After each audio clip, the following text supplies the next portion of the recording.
이게 명절입니까? 사람을 짓밟는 자리잖아요.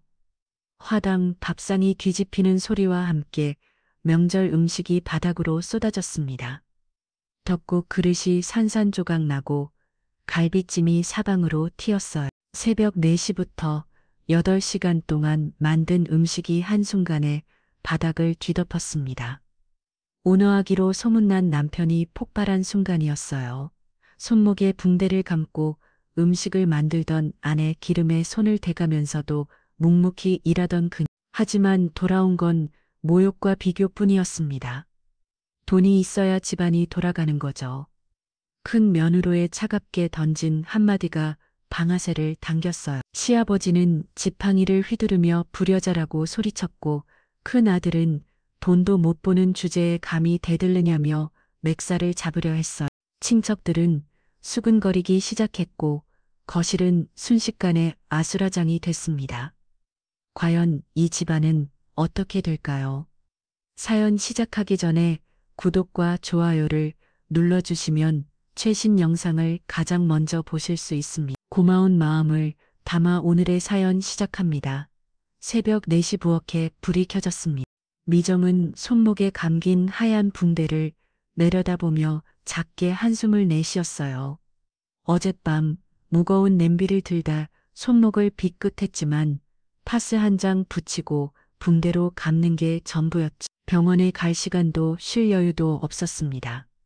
명절은 기다려주지 않았으니까. 가스레인지 위에서 기름이 파르르 떨었어요. 미정은 부침개에 반죽을 한 국자 떠서 조심스럽게 부었습니다. 지글지글 소리와 함께 기름이 튀어올랐고 손등에 뜨거운 기름 방울이 떨어졌어요. 아 하고 작게 신음이 새어나왔지만 그녀는 멈추지 않았습니다. 파 한 줌을 올리고 뒤집개로 반죽을 눌렀죠. 창밖은 아직 컴컴했어요. 명절 아침이 밝아오기 전 이 부엌에서는 이미 전쟁이 시작되고 있었습니다. 도마 위에는 썰어야 할 파가 산더미처럼 쌓여 있었어요. 냉장고 안에는 아직 손질하지 못한 나물이 기다리고 있었고 싱크대에는 어젯밤부터 쌓인 설거지거리가 넘쳐났습니다. 미정은 붕대 감은 손목으로 무거운 전골 냄비를 들어 올렸어요. 손목이 욕심거렸지만 입술을 꽉 깨물었습니다. 시부모님과 함께 사는 집이었어요. 명절이 다가오면 미정에게는 도망칠 곳이 없었습니다. 큰집 식구들은 아침에 와서 차려진 밥상 앞에 앉으면 그만이지만 미정은 새벽부터 일어나 모든 걸 준비해야 했죠. 전을 부치는 동안 허리는 점점 더 굳어졌어요. 서 있는 게 힘들어서 중간중간 식탁 모서리에 엉덩이를 걸치고 잠깐씩 쉬었습니다. 손가락 사이로 밀가루 반죽이 묻어났고 앞치마는 벌써 기름대로 얼룩졌어요. 머리카락 몇 가닥이 땀에 젖어 이마에 달라붙었지만 손을 씻을 틈도 없었습니다. 5시사 되자 거실에서 인기척이 들렸습니다. 시아버지가 일어나신 모양이었어요. 미정은 재빨리 허리를 펴고 프라이팬에 집중했습니다. 피곤한 기색을 보이면 안 됐어요. 약한 모습을 보이는 순간 그건 또 다른 구박의 비바가 될 테니까요. 부엌 창문 너머로 하늘이 조금씩 밝아오기 시작했습니다. 아직에는 뜨지 않았지만 칠흑 같던 어둠이 회색빛으로 바뀌고 있었어. 미정은 완성된 전을 접시에 차곡차곡 쌓으며 생각했습니다. 오늘도 무사히 지나가기를, 오늘만큼은 큰 탈 없이 명절이 끝나기를 말이죠. 하지만 그녀의 눈빛 깊은 곳에는 이미 포기와 체념이 자리 잡고 있었어. 수없이 반복된 명절마다 똑같은 상황이었고 오늘도 크게 다르지 않을 거라는 걸 알고 있었습니다. 그저 묵묵히 견디는 것, 그게 미정이 배운 유일한 생존법이었죠. 7시가 되자 거실이 소란스러워지기 시작했습니다. 시아버지와 시어머니가 일어나 거실 소파에 앉았어요. 텔레비전을 켜는 소리, 신문 넘기는 소리가 들렸습니다.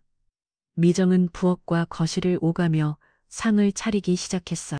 뜨거운 국구를 들고 나르다가 손이 미끄러질 뻔했지만 간신히 붙잡았습니다. 심장이 콩 내려앉았죠. 만약 떨어뜨렸다면 또 얼마나 혼났을까요? 상을 다 차리고 나자 시어머니가 부엌으로 들어왔습니다. 미정은 재빨리 싱크대 앞으로 가서 설거지를 하는 척 했어요. 시어머니는 상 위에 놓인 음식들을 하나하나 살펴보기 시작했습니다. 미정의 등 뒤로 시어머니의 시선이 느껴졌어. 이전 좀 보게 시어머니의 목소리가 날카롭게 떨어졌습니다. 미정은 손을 닫고 돌았었어요.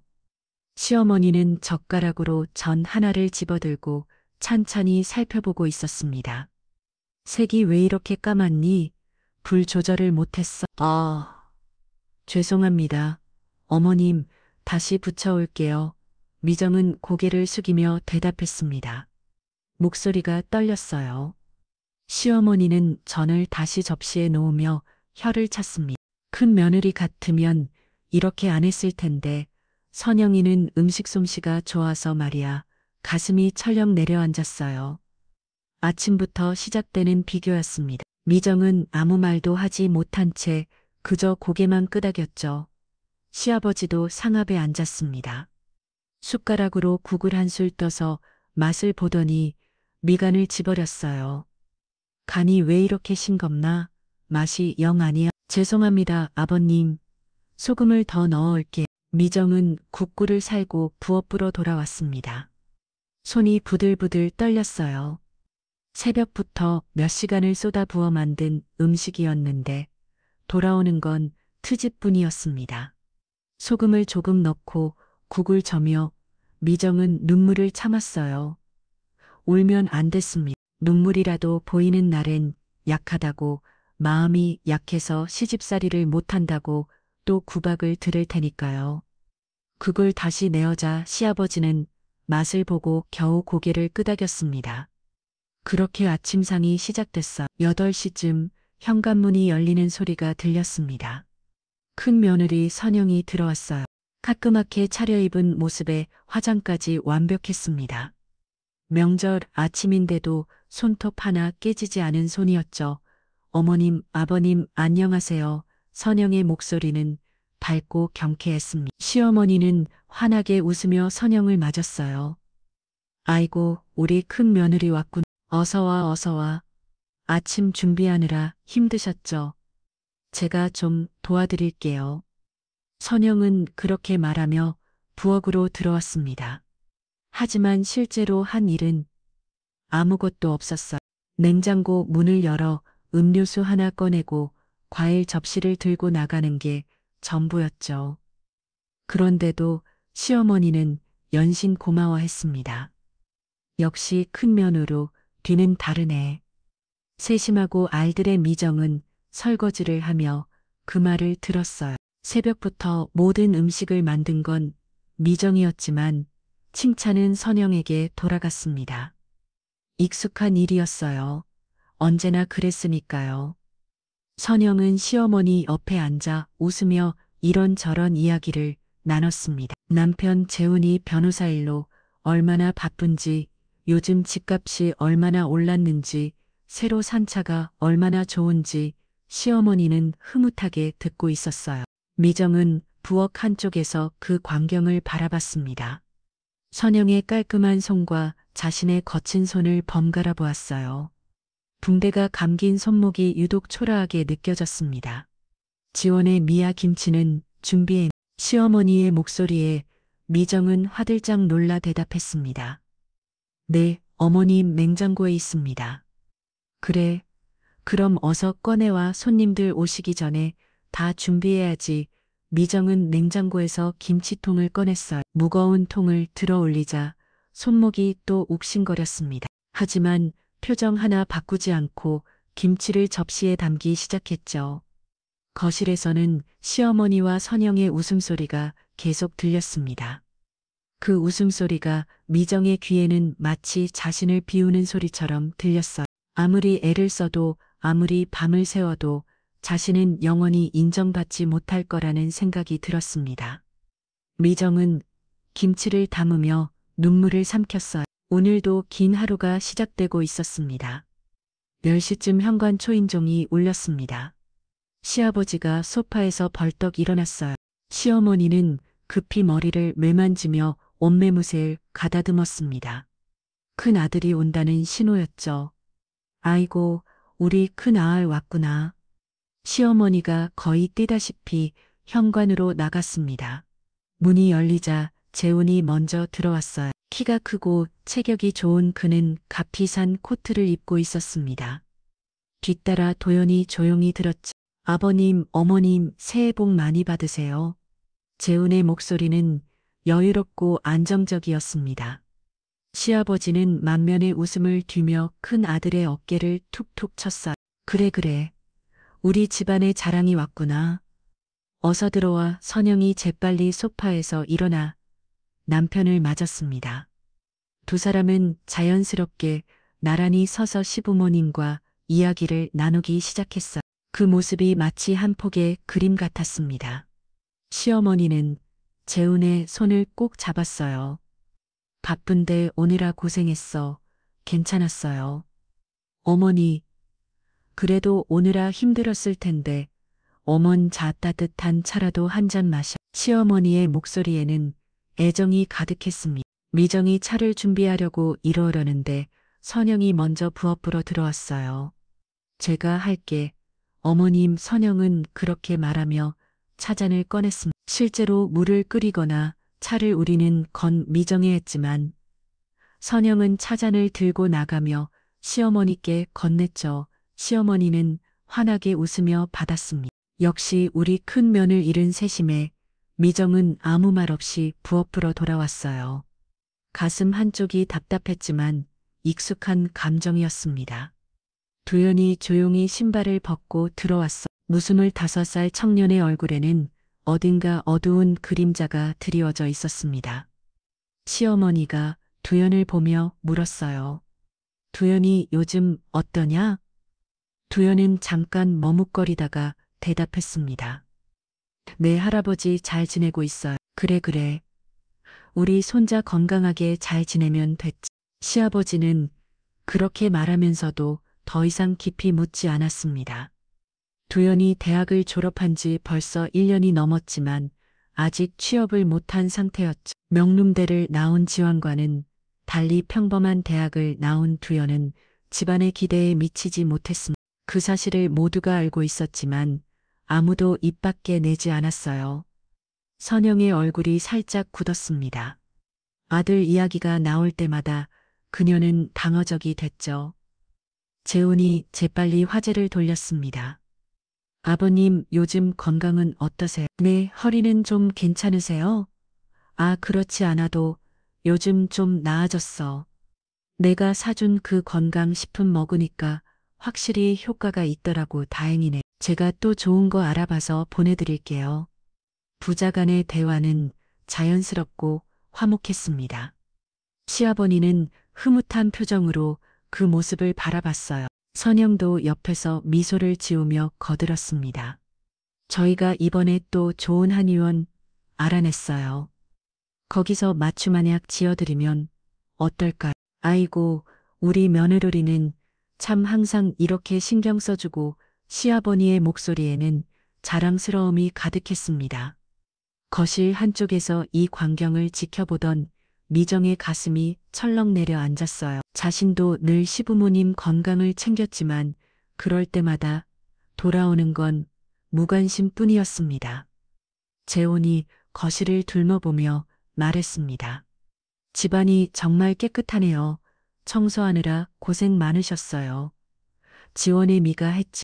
시어머니는 마지막에 미정을 언급했지만 목소리에는 아무런 감정도 실려 있지 않았습니다. 마치 당연한 일을 말하듯 무덤덤했죠. 재훈은 잠깐 미정 쪽을 보고는 다시 시아버지에게 시선을 돌렸어요. 인사 한마디 건네지 않았습니다. 미정은 부엌 입구에 서서 그 광경을 지켜봤어요. 마치 자신이 투명 인간이 된 것 같았습니다. 오늘 음식 정말 많이 준비하셨네요. 냄새가 여기까지 나는데요. 재훈이 부엌 쪽을 보며 말했습니다. 시어머니가 자랑스럽게 대답했어요. 그렇지, 오늘 정말 많이 준비했어. 갈비찜도 하고 전도 여러 가지 부쳤고 미정이 새벽부터 몇 시간을 쏟아부어 만든 음식이었지만 그 노고는 언급되지 않았습니다. 대화는 곧 다른 주제로 넘어갔고 미정은 다시 부엌 그로 돌아갔어요. 싱크대 앞에 서서 남은 준비를 하는데 눈물이 핑 돌았습니다. 하지만 참았어요. 울 수 없었습니다. 아직 해야 할 일이 너무 많았으니까요. 저 11시쯤 또다시 현관문이 열렸습니다. 안녕하세요. 지원의 밝은 목소리가 들렸어요. 미정의 아들이었습니다. 23살 명문대 재학 중인 지원은 깔끔한 셔츠에 청바지를 입고 들어왔습니다. 손에는 케이크 상자를 들고 들어왔습니다. 손에는 케이크 상자를 들고 있었어요. 할아버지 할머니 새해 복 많이 받으세요. 지원은 공손하게 인사했습니다. 시어버지가 손자를 보며 고개를 끄덕였어요. 오, 지원이 왔구나. 학교는 잘 다니고 있니? 네, 할아버지 열심히 하고 있어요. 그때 거실에 있던 친척 한 분이 눈을 크게 뜨며 물었습니다. 어머, 지원이 아직도 그 대학 다니고 있어.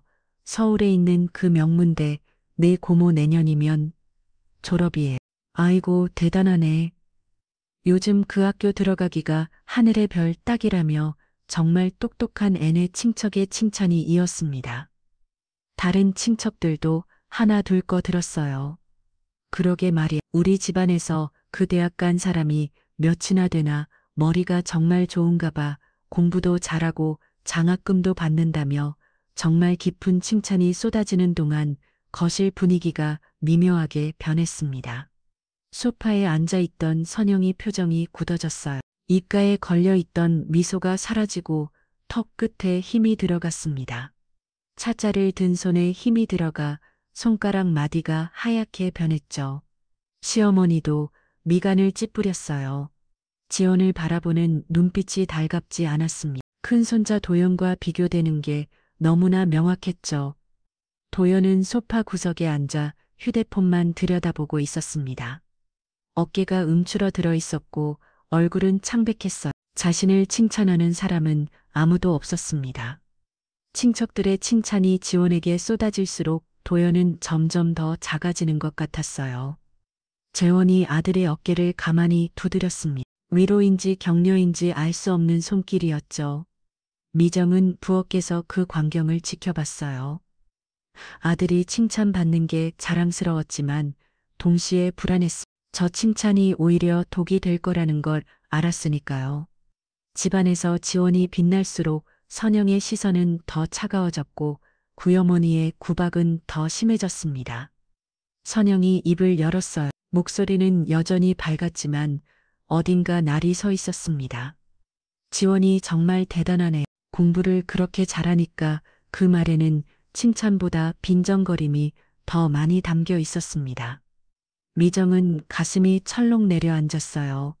시작되고 있었습니다. 늘 그랬듯이 지원에 대한 칭찬은 곧 자신에 대한 공격으로 이어지곤 했죠. 시어머니가 지원에게 물었습니다. 지원아, 배고프지? 어서 손 씻고 나와서 밥 먹어. 목소리는 다정했지만 그 속에 담긴 진심은 없었어요. 의무적인 말투였습니다. 지원은 내 할머니하고 대답하며 화장실로 향했습니다. 미정은 지원이 사온 케이크 상자를 받아들고 냉장고고 향했어요. 손이 떨렸습니다. 가슴 한쪽이 먹먹했죠. 아들이 잘해서 기쁘면서도 그게 오히려 자신을 더 힘들게 만들 거라는 걸 알았습니다. 거실에서는 여전히 대화가 이어졌지만 분위기는 전과 달라져 있었어요.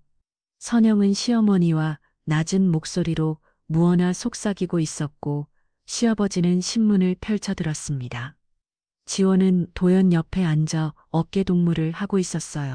미정은 부엌으로 돌아와 마지막 준비를 시작했습니다. 붕대가 감긴 손목이 다시 욕심거렸지만 멈출 수 없었어요.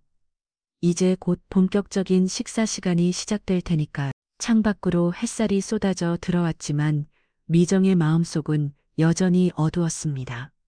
폭풍 전야 같은 정적이 집안을 감하고 있었어요. 12시가 되자 본격적으로 식탁을 차리기 시작했습니다. 미정은 부엌과 거실을 오가며 음식을 날랐어요. 무거운 갈비찜 냄비를 들고 나르는데 손목이 또 다시 욕심거렸습니다. 붕대가 땀에 젖어 축축해졌죠. 하지만 멈출 수 없었어요. 전 나물 잡채 떡국갈비찜까지 상위에 차례차례 놓였습니다. 친척들이 하나 둘 상 앞에 모여들었어요. 음식을 보며 감탄사가 터져 나왔습니다. 고아 정말 푸짐하네. 이게 다 오늘 아침에 만든 거야? 음식이 정말 많네. 준비하느라 고생 많았겠어. 칭찬이 나오는 순간 선영이 재빨리 끼어들었습니다. 올해 한우란 과일은 전부 제가 준비했어. 선영의 목소리가 거실에 울려 퍼졌어요. 모든 시선이 그녀에게 쏠렸습니다. 선영은 당당하게 고급 과일 바구니와 한우 포장을 가리켰죠. 요즘 한우 가격이 얼마나 비싼지 아세요? 이 정도 양이면 100만 원은 훌쩍 넘어요. 과일도 백화점에서 제일 좋은 걸로 골랐고요. 친척의 눈이 커졌습니다. 선영은 만족스러운 표정으로 계속 말했어. 결국은 돈이 있어야 집안이 돌아가는 거죠. 아무리 정성껏 만들어도 좋은 재료가 없으면 소용없잖아요. 시어머니가 흐뭇하게 웃으며 거들었습니다. 그러게 말이야. 우리 큰 며느리가 항상 이렇게 신경 써줘서 얼마나 고마운지 몰라. 역시 큰 집은 다르네. 이런 건 돈 없으면 못하지. 친척 하나가 맞장구를 찼습니다. 다른 친척들도 하나 둘 거듭이 시작했어요. 변호사 댁이니까 이런 것도 할 수 있지. 보통 사람들은 엄두도 못 내. 그러게 역시 큰 집답. 칭찬이 이어지는 동안 미정은 부엌 입구에 서 있었습니다. 손에는 마지막 남을 접시가 들려 있었어요. 가슴이 무너져 내린 것 같았습니다.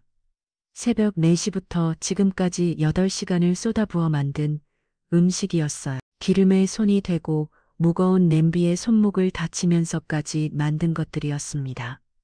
그런데 그 모든 노고는 한순간에 묻혔죠. 돈 이야기 앞에서 정성은 아무 의미가 없었습니다. 미정은 조용히 남을 접시를 상위에 놓았어요. 아무도 그녀를 쳐다보지 않았습니다. 모두의 시선은 선영이 사온 비싼 한화와 과일에 쏠려 있었죠. 남편이 부엌 끌어 들어왔습니다. 손에는 빈 그릇 몇 개가 들려 있었어요. 미정의 얼굴을 보고 걱정스러운 표정을 지었지만 말은 하지 않았습니다. 그저 조용히 그녀의 어깨를 한번 쓰다듬고는 다시 나갔어요. 미정은 싱크대에 기댄 채 깊게 숨을 들이셨습니다. 눈물이 핑 돌았지만 참았어. 아직 식사 시간이 끝나지 않았으니까요. 자, 이제 다들 앉아서 먹읍시다. 시아버지의 목소리에 모두가 자리에 앉기 시작했습니다. 미정도 구석자리에 조용히 앉았어요. 남편이 그녀 옆에 앉으며 작게 속삭였습니다. 괜찮아요? 미정은 고개를 끄덕했습니다. 괜찮지 않았지만 괜찮다고 말해야 했어요. 식사가 시작됐습니다. 친척들이 음식을 먹으며 이런저런 이야기를 나눴어요. 갈비찜이 맛있다는 말, 전이 고소하다는 말이 오갔습니다. 하지만 누가 만들었는지 묻는 사람은 없었죠. 그때 한 친척이 지환을 보며 물었습니다. 지환아, 학교 생활은 어때? 공부 많이 힘들지? 괜찮아요? 고모부 재미있게 다니고 있어요. 역시 명문대는 다르구나. 거기 다니는 것만으로도 대단한 건데. 그러게요. 요즘 그 학교 들어가기가 얼마나 어려운데. 지환이 정말 똑똑한가 봐. 다른 친척이 거들었습니다. 친척이 이어지자 지환은 쑥스럽게 웃었어요. 요즘도 장학금 받고 있다며. 대단하네. 정말 네 성적 장학금 받고 있어요. 마이고 깊은 학위도 해라. 부모 속 안 썩이고. 친척들의 친척의 미정은 작게 미소를 지었습니다. 아들이 자랑스러웠어요. 하지만 동시에 가슴 한쪽이 불안했습니다. 한영이 얼굴을 슬쩍 봤는데 역시나 표정이 굳어 있었죠. 선영은 숟가락을 내려놓고 입을 닦았습니다. 그리고는 환하게 웃으며 말했어요. 지환이 정말 대단하네요. 명문대라니. 목소리는 밝았지만 그 안에 담긴 감정은 전혀 달랐습니다. 미정은 온몸에 소름이 돋았어요. 시작되고 있었습니다. 근데 말이에요. 선영이 차잔을 들고 천천히 한 모금 마셨습니다. 모두의 시선이 그녀에게 쏠렸어요.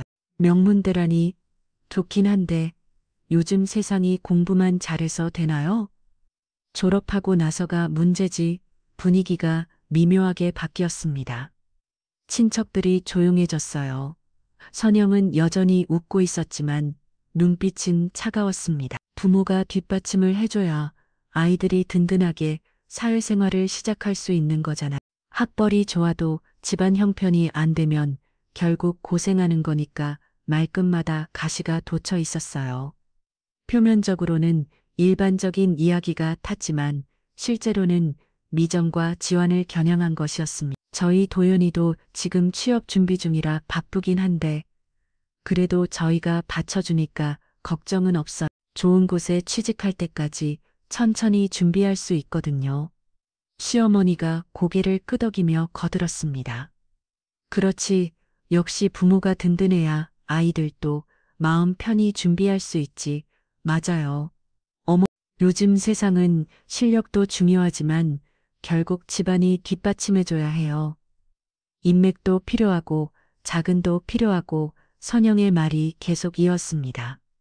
그 말 하나하나가 미정의 가슴에 비수처럼 꽂혔어요. 돈 없이 공부만 잘해봤자 소용없다는 뜻이었습니다. 가난한 집 아이는 아무리 노력해도 결국 한계가 있다는 말이었죠. 미정의 얼굴이 따라올랐습니다. 손이 부들부들 떨렸어요. 숟가락을 든 손에 힘이 들어가 손가락 마디가 하얗게 변했습니다. 옆에 앉은 남편의 턱에도 힘이 들어갔어요. 그는 숟가락을 꽉 옮겨쥐고 있었습니다. 손등에 피출이 붉은 튀어나왔죠. 저희는 도연이 앞으로도 계속 지원해줄 생각이. 돈은 아무리 써도 자식한테 쓰는 게 제일 낫잖아요. 선영이 미정을 헬긋 보며 말했습니다. 그 눈빛은 5월감과 경멸을 섞여 있었어요. 지환은 고개를 숙인 채 밥을 먹고 있었습니다. 젓가락을 든 손이 미세하게 떨렸어요. 어린 나이에도 선영의 말이 무엇을 의미하는지 알고 있었습니다. 친척들은 어색한 침묵 속에 식사를 계속했어요. 누구도 끼어들지 않았습니다. 어떤 이는 모르는 척 음식만 먹었고 어떤 이는 휴대폰을 들여다봤죠. 미정은 입술을 꽉 깨물었습니다. 입안에서 비린맛이 났어요. 입술을 너무 세게 물어 피가 난 모양이었습니다. 하지만 아무 말도 할 수 없었어요. 말을 하는 순간 눈물이 쏟아질 것 같았으니까요. 남편이 숟가락을 내려놓았습니다. 손이 미세하게 떨리고 있었어요. 그의 얼굴은 굳어 있었고 턱선이 날카롭게 드러났습니다. 참고 있었지만 그 인내심이 곧 한계에 닿을 것 같았죠. 거실에는 무거운 침묵이 흘렀습니다. 숟가락 부딪히는 소리만 간간히 들렸어요. 폭풍이 몰려오기 직전에 고요함이었습니다. 선영의 말이 끝나자 몇몇 친척들이 어색하게 웃음을 터뜨렸습니다. 그래도 요즘은 실력도 중요하지. 뭐 둘 다 있으면 좋긴 하지. 애매한 맞장구였어요. 분위기를 풀어보려는 시도였지만 오히려 더 어색해졌습니다. 선영은 만족스러운 표정으로 찻잔을 들어 올렸어요. 시어머니 또 고개를 끄덕이며 웃고 있었습니다. 미정은 숟가락을 등 채 얼어붙어 있었어요. 손이 떨렸습니다. 가슴이 터질 듯 답답했죠. 입술을 깨물고 또 깨물었지만 비린 맛만 입안에 퍼졌습니다. 그대였습니다. 남편이 벌떡 일어났어. 방송이 뒤로 밀리며 날카로운 소리를 냈습니다. 모두의 시선이 그에게 쏠렸죠. 남편의 얼굴은 새빨갛게 달아올라 있었어요. 주먹을 불군 준 채 온몸이 부들부들 떨리고 있었습니다. 이게 명절입니까? 남편의 목소리가 거실에 울려 퍼졌습니다. 낮고 떨리는 목소리였지만 그 안에는 분노가 가득 담겨졌어요. 이게 가족이 모여서 식사하는 자리입니까? 사람을 짓밟는 자리잖아요. 시아버지가 얼굴을 찌푸렸습니다. 강우야, 갑자기 왜 일어나 앉아서 밥이나 먹어. 밥을 어떻게 먹습니까? 남편의 목소리가 더 커졌어요. 그는 상의를 손으로 가리키며 소리쳤습니다. 이 음식들이 어떻게 만들어진 건지 아십니까? 제 아내가 새벽 4시부터 일어나서 8시간 동안 만든 겁니다. 손목에 붕대를 감고 기름에 손을 대가면서 만든 거란 말입니다. 거실이 조용해졌습니다. 모두가 숨을 죽인 채 남편을 바라봤어요. 그런데 돌아오는 게 몸 트집과 모욕뿐이잖아요. 남편이 선영을 똑바로 찾아봤습니다. 선영의 얼굴이 굳었어요. 돈이 있어야 집안이 돌아간다고요? 부모가 받쳐줘야 한다고요? 남편의 목소리가 떨렸습니다. 분노와 슬픔이 뒤섞인 목소리였죠. 제 아내가 만든 이 음식들은 정성이 아닙니까? 밤새 준비한 이 노동은 가치가 없습니까? 강호야, 진정해. 형님이 무슨 재운이 일어서면 말을 하려다 멈췄습니다. 남편의 눈빛이 너무 무서웠기 때문이죠. 남편이 상 끝으로 다가갔습니다. 손이 상 모서리를 움켜쥐었어요. 손가락에 힘이 들어가며 손등에 핏줄이 불끈 튀어나왔습니다. 강호야, 시아버지가 큰 소리로 불렀지만 남편은 듣지 않았습니다. 여보, 안 돼. 미정이 일어서면 남편의 팔을 잡으려 했지만 이미 늦었어요. 화당 남편이 상 끝을 번쩍 들어 올렸습니다. 순식간에 상이 기울어지며 모든 음식이 쏟아졌어요. 떡국 그릇이 바닥에 떨어지며 깨졌고 뜨거운 국물이 사방으로 튀었습니다. 갈비찜 냄비가 뒤집이며 고기와 국물이 바닥을 뒤덮었죠. 쨍그랑 화르륵 접시들이 바닥에 떨어지며 산산조각 났습니다. 전이 흩어지고 나물이 쏟아지고 밥그릇이 굴러다녔어요. 하얀 떡국 국물과 갈비찜 국물이 뒤섞이며 바닥을 적셨습니다. 아니, 시아버미가 비명을 질렀습니다. 선영은 뒤로 물러서면 놀란 눈으로 바라봤어요. 친척들은 자리에서 벌떡 일어났습니다. 남편은 거친 숨을 몰아쉬며 서 있었어요. 가슴이 격하게 오르내렸고 주먹은 여전히 불꽃 튀어져 있었습니다. 거실은 순식간에 아수라장이 됐습니다. 깨진 접시 조각이 여기저기 흩어져 있었고 음식 냄새와 국물 냄새가 진동했어요. 새벽부터 8시간 동안 정성껏 준비한 명절 음식이 한순간에 바닥으로 쏟아진 것이었습니다. 정적이 흘렀습니다. 그 정적을 깬 것은 시아버지였어요. 이 불효자가 시아버지가 쏘다 옆에 세워둔 지팡이를 집어들었습니다. 분노로 얼굴이 일그러져 있었어요. 손이 떨리며 지팡이를 높이 들어 올렸습니다. 내가 감히 이 집에서 밥상을 엎어. 시아버지가 지팡이를 휘둘렀지만 재훈이 재빨리 달려가 그의 팔을 붙잡았어요. 아버님, 진정하세요. 난 오는 말이야. 저놈을 혼내줘야 해. 시아버지의 목소리는 분노로 떨리고 있었습니다. 평생 교사로 살아온 그에게 이런 일은 상상도 할 수 없는 모욕이었죠. 재훈이 남편을 향해 소리쳤습니다. 강호야, 이게 무슨 짓이? 어른들 앞에서 이게 말이 된다고 생각하니 말이 안 되는 건 형님네 아닙니까? 남편도 지지 않고 대꾸했습니다. 돈도 못 벌면서 감히 형한테 대들어. 재훈의 얼굴이 붉어졌어요. 그는 한 걸음 남편에게 다가서 손가락질을 했습니다. 중소기업 부장 월급으로 겨우 먹고 사는 주제에 우리 집안 행사에 돈 한 푼 제대로 못 내면서 이게 무슨 오만함이야. 돈 이야기는 그만하십시오. 남편이 주먹을 불끈 쥐며 소리쳤어요. 형님, 내가 돈이 많으면 뭐합니까? 저 사람을 사람으로 안 보는데. 뭐라고? 재훈이 남편의 맥살을 잡으려는 순간 친척 한 명이 급히 끼어더 두 사람을 떼어놓았습니다. 자, 진정들 하세요. 명절인데 이게 무슨 꼴입니까? 그때 선영이 날카로운 목소리로 소리쳤습니다. 다 동서 탓이야. 선영이 미정을 향해 손가락질을 했어요. 얼굴은 창백했고 입술은 파르르 떨리고 있었습니다. 동서가 제대로 못하니까 이런 일이 생긴 거잖아. 동서가 똑바로 했으면 남편이 이럴 리가 있어. 미정은 그 자리에 얼어붙어 있었습니다. 다리에 힘이 풀려 휘청거렸어요. 오랜만 일에 매년 음식 맛도 없고 준비도 엉망이고 시어머니 속만 썩이면서 뭐하는 며느리. 형수님 남편이 소리쳤지만 선영은 멈추지 않았습니다. 돈도 없는 주제의 집안 행사에 제대로 기여도 못하고 아들 하나 잘렸다고 우쭐대고 그게 뭐가 대단하다고 입 닥치세요. 남편의 목소리가 거실을 진동했습니다. 그는 선영을 똑바로 쳐다보며 말했어요. 제 아내를 모욕하지 마십시오. 다시 한 번만 더 그런 말을 하시면 정가만 잊지 않을 겁니다. 시어머니가 소파에서 일어났습니다. 얼굴은 창백했고 입술은 바들바들 떨리고 있었어요. 강호야, 내가 지금 뭐 하는 건 이게 사람이 할 짓이야. 제가 잘못했습니다.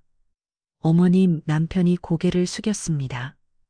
하지만 목소리는 여전히 단호했어요. 하지만 더 이상은 못 참겠습니다. 제 아내가 이렇게 무시당하고 모욕당하는 걸 보고만 있을 수 없어요. 친척들은 거실 한쪽에 모여 수군거리기 시작했습니다. 저게 무슨 짓이야. 정말 명절날 밥상은 없다니. 미쳤나 봐. 창피해서 어떻게 우리도 있는데. 그래도 저럴 수는 없지. 아무리 그래도 수군거림이 점점 커졌습니다. 어떤 이는 남편을 비난했고 어떤 이는 고개를 저으며 한숨을 쉬었어요. 이정은 바닥에 쏟아지는 음식을 내려다 봤습니다. 새벽부터 만든 전이 흩어져 있었고 정성껏 끓인 떡국이 바닥을 적시고 있었어요. 눈물이 주르륵 흘러내렸습니다. 붕대가 감긴 손목을 다른 손으로 가만히 감쌌어요. 남편이 미정에게 다가와 그녀의 어깨를 잡았습니다. 괜찮아요. 내가 있어. 그의 목소리는 떨리고 있었지만 그 안에는 확고한 결의가 담겨 있었습니다. 거실은 여전히 혼란스러웠어요. 시아버지는 지팡이를 짚고 분노에 떨고 있었고 시어머니는 소파에 주저앉아 한숨을 쉬고 있었습니다. 재훈과 선영은 서로 눈빛을 주고받으며 뭔가 속삭이고 있었죠. 긴장감이 최고조에 달했습니다. 폭풍은 아직 끝나지 않았어요. 남편이 주머니에 손을 넣었습니다. 무언가를 꺼내는 그의 손이 떨리고 있었어요. 모두가 숨을 죽인 채 그를 바라봤습니다. 남편은 접인종이 뭉치를 꺼내 바닥에 쏟아지는 음식이 없는 탁자 한쪽에 던졌어요. 탁하는 소리와 함께 영수증들이 탁자 위로 흩어졌습니다. 뭐야 이게. 재훈이 인상을 찌푸리면 물었어요. 영수증입니다. 남편이 차갑게 대답했습니다. 그는 영수증 더미를 손가락으로 가리켰어요. 명절 장보기, 영수증들 생활비 내역, 공과금 납부 증명서임. 우리가 이 집에 매달 얼마를 내는지, 명절 때마다 얼마를 못했는지 전부 여기 있어요. 시아버지가 집 항의를 짚고 한 걸음 다가왔습니다. 그게 지금 무슨 소용이냐? 소용 있습니다. 남편이 영수증 하나를 집어들었어요. 손이 떨렸지만 목소리는 단호했습니다. 이건 어제 제가 산 나물과 채소 영수증입니다. 15만 원 어치. 이건 그저께 산 고기 영수증 30만 원. 전부 칠재료 떡살돈까지 합치면 우리가 이번 명절에 쓴 돈이 80만 원이 넘습니다. 겨우 80만 원 가지고 재훈이 코웃음을 쳤습니다. 형님 내는 100만 원 어치 안으로 사오셨죠? 남편이 재훈을 똑바로 쳐다봤어요. 맞습니다. 우리가 낸 돈은 형님 내보다 적습니다. 우리 월급이 형님 내보다 적으니까요. 남편이 바닥에 쏟아진 음식들을 손으로 가리켰습니다. 떡국, 갈비찜, 전, 나물, 잡채 온갖 음식이 바닥을 뒤덮고 있었어요. 하지만 이 음식들은 전부 제 아내 손에서 나온 겁니다. 새벽 4시부터 지금까지 8시간 넘게 만든 거예요. 남편의 목소리가 떨렸습니다. 분노와 슬픔이 뒤섞여 있었죠. 손목을 다쳐서 붕대를 감고도 전을 부쳤습니다. 기름에 손을 대가면서 음식을 만들었어요. 무거운 냄비를 나르다가 허리를 비끗했지만 휴지도 못했. 미정은 남편의 말을 들으며 눈물을 흘렸어요. 붕대가 감긴 손목을 다른 손으로 가만히 감쌌습니다. 이게 무임승차입니까? 남편이 큰 소리로 물었습니다. 돈은 적게 냈지만 노동은 전부 제 안에 가했습니다. 형수님은 하늘을 사오셨죠. 하지만 그걸 요리한 건 누구입니까? 제 안에 해요. 선영의 얼굴이 창백해졌습니다. 입술이 파르르 떨렸어요. 과일을 사온 것도 고맙습니다. 하지만 그걸 씹고 깎고 담으던 건 누구였습니다. 제 안에 했어요. 남편이 영수증을 다시 탁자에 던졌습니다. 우리는 돈으로 기여했고 노동으로 기여했습니다. 그런데 돌아오는 건 뭡니까? 모욕과 비교와 트집뿐이잖아요. 거실이 조용해졌습니다. 친척들이 서로 눈치를 보며 고개를 숙였어요. 아무도 말을 하지 못했습니다. 시어머니가 소파에 주저앉아 한숨을 쉬었어요. 얼굴이 창백했습니다. 그래도 밥상을 없는 건 더 이상은 못 참겠습니다. 어머님 남편이 고개를 숙였습니다. 목소리는 낮았지만 단호했어요. 제 아내가 이렇게 무시당하고 짓밟히는 걸 더는 보고 싶지 않습니다. 시아버지가 집 항의를 짚고 서 있었어요. 분노로 떨리던 그의 몸이 조금씩 가라앉고 있었습니다. 그는 바닥에 흩어진 음식들을 내려다봤어요. 미정이 새벽부터 만든 것들이었습니다. 긴 침묵이 흘렀습니다. 시아버지가 천천히 입을 열었어요. 내가 잘못했네. 목소리는 떨리고 있었습니다. 평생 가부장으로 살아온 그가 잘못을 인정하는 순간이었죠. 뭐라고요? 재원이 놀라 아버지를 쳐다봤습니다. 내가 지원의 미한테 미안하게 했어. 시아버지가 미정을 바라봤어. 그의 눈에는 미안함이 담겨 있었습니다. 매년 명절마다 고생시켰구나. 내가 몰랐네. 아니 알면서도 모른 척했어. 시어머니가 손으로 얼굴을 가렸습니다. 어깨가 작게 떨렸어요. 앞으로는 달라져야겠어. 시아버지가 지팡이를 짚고 소파에 앉았습니다. 갑자기 나이 들어 보였어요. 명절 준비 다 같이 나누자. 한 사람한테 떠넘기지 말고. 아버님 미정이 울먹이며 말했지만 시아버지는 손을 들어 말을 막았습니다. 음식도 간소하자. 이렇게 많이 만들 필요 없어. 몇 가지만 만들어도 충분해. 시어머니가 고개를 끄덕였어요. 미안하구나. 지원의 미아, 내가 내 마음을 몰라줬어. 시어머니의 목소리가 떨렸습니다. 눈가가 촉촉이 젖어 있었어요. 재은이 입술을 꽉 깨물었습니다. 뭔가 말을 하려다가 멈췄어. 선영은 고개를 돌린 채 창밖을 바라보고 있었습니다. 그녀의 얼굴에는 씁쓸함이 가득했죠. 형님 남편이 재훈을 불렀습니다. 형님, 내가 경제적으로 여유 있는 건 사실입니다. 우리보다 형편이 좋으시죠? 네, 그건 인정합니다. 재훈이 남편을 쳐다봤어요. 하지만 그게 다른 사람을 깔아뭉길 이유는 되지 않습니다. 돈이 있다고 해서 사람의 가치가 달라지는 건 아니에요. 남편의 목소리는 차분했지만 그 안에는 확고한 신념이 담겨 있었습니다. 재훈은 한참 동안 아무 말도 하지 않았어요. 그러다 천천히 고개를 숙였습니다. 미안하게 됐다 동생. 작은 목소리였지만 진심이 담겨 있었습니다. 선영은 여전히 창밖을 바라보고 있었어요. 그녀의 눈에는 눈물이 맺혀 있었. 자신의 아들 도연을 생각하고 있는 것 같았죠. 명문대를 나오지 못하고 취업도 못한 아들. 그 열등감을 미정에게 풀었던 자신을 돌아보고 있었습니다. 친척들이 조용히 일어나 바닥을 치우기 시작했어요. 이 깨진 접시 조각을 모으고 쏟아진 음식을 치웠습니다. 아무도 말을 하지 않았지만 모두가 뭔가 깨달은 표정이었어요. 남편이 미정에게 다가왔습니다. 그녀의 손을 꼭 잡았어. 붕대가 감긴 손목을 조심스럽게 어루만졌습니다. 괜찮아요? 이제 괜찮아요. 남편의 목소리는 따뜻했습니다. 미정은 눈물을 흘리며 고개를 끄덕였어요. 처음으로 편안한 미소가 그녀의 얼굴에 번졌습니다.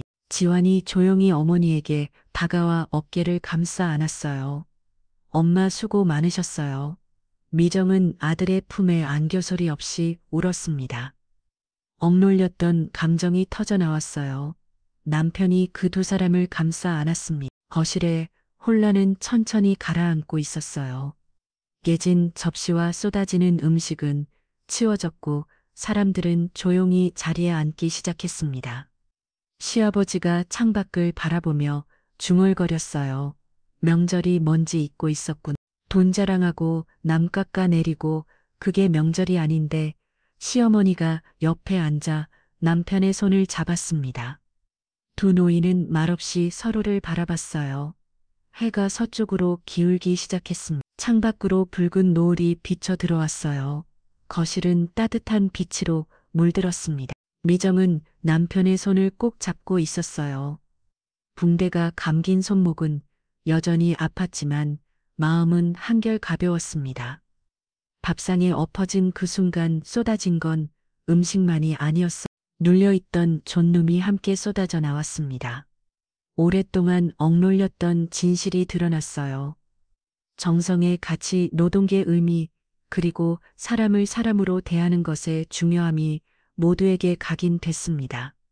밥상을 엎은 건 음식이 아니었습니다. 그것은 오랫동안 짓물렸던 한 사람의 존눈이었고 참다 터져나온 정의에 대한 외침이었습니다. 그리고 그날 이후 이 집의 명절은 조금씩 달라지기 시작했어요. 바닥에 쏟아진 음식들은 단순한 명절 음식이 아니었습니다. 남편 강우가 엎어버린 밥상은 한 사람의 정당한 존엄을 짓밟는 모든 행위에 대한 격렬한 저항이자 정의를 향한 뜨거운 외침이었습니다. 깨진 접시와 흩어진 음식들은 비록 아수라장처럼 보였지만 실은 새로운 시작을 위한 밑거름이었죠. 남편의 용기 있는 행동으로 인해 이 집안의 명절은 더 이상 누군가의 희생을 강요하거나 경제적 우위를 과시하는 장이 될 수 없었습니다. 밥상을 엎은 것은 분노였지만 그 결과는 존중과 변화였죠. 그날 이후 가족 간의 진정한 의미와 함께 나누는 노동의 가치를 되새든 이 집의 명절은 따뜻한 빛으로 물들기 시작했습니다. 오늘의 이야기 어떠셨나요? 이 가족에게 하고 싶은 말씀이 있으시면 여러분의 생각을 댓글로 편하게 나눠주세요. 이 아름답고 따뜻한 이야기가 널리 알려질 수 있도록 공유해 주신다면 여러분의 일상에도 기분 좋은 행운이 찾아올 거예요. 오늘도 감사합니다. 달빛이 약이었습니다.